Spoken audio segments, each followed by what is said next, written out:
When you look into their eyes, you know somebody is home. They're an animal that possesses great spiritual power, not to be meddled with.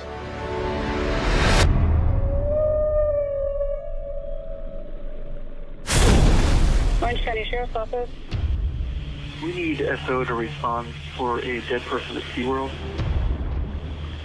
A whale has eaten one of the trainers. Tillicum is the one that went after her. Dawn is the senior trainer here at Shamu Stadium.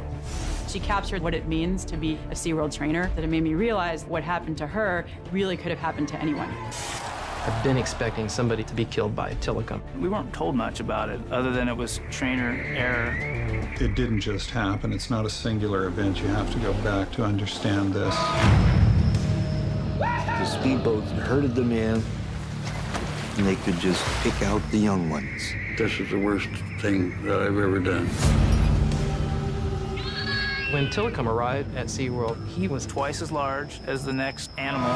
We stored these whales in what we call a module, which was 20 feet across and 30 feet deep, and the lights were all turned out. Probably led to what I think is a psychosis. All whales in captivity are all psychologically traumatized. It's not just Tillicum. If you were in a bathtub for 25 years, don't you think you'd get a little psychotic? Dawn would tell you that it was her mistake. They blamed her. It's just a bold-faced lie. I was just instructed to get rid of the tape. the industry has a vested interest in spinning these. That sells a lot of Shamu dolls. It sells a lot of tickets at the gate. There's no record of an orca doing any harm in the wild.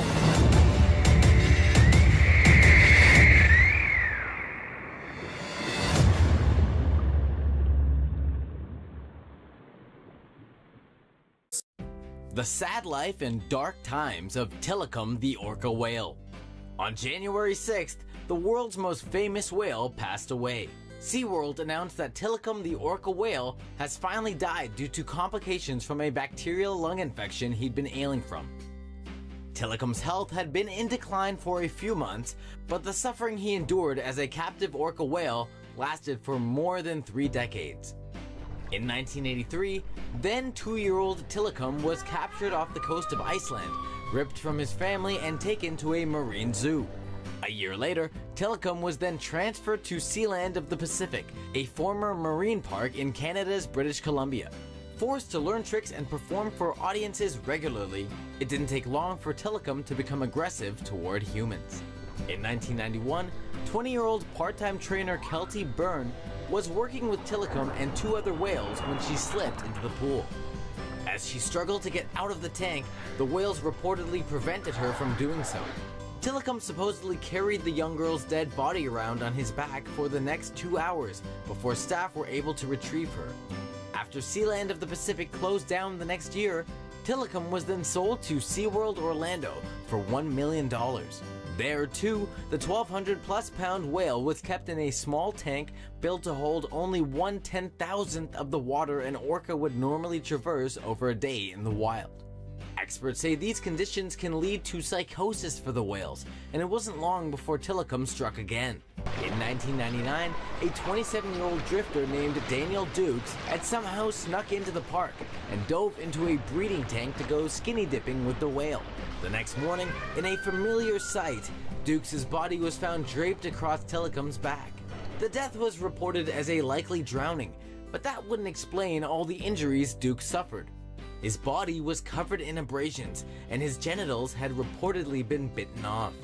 Tillicum's murderous streak culminated in 2010, when SeaWorld trainer Dawn Brancheau was pulled down into the pool during a live performance, and held down until she drowned. Her body was later recovered with her left arm and part of her scalp ripped off. Brancheau's death was the focus of the 2013 acclaimed documentary Blackfish,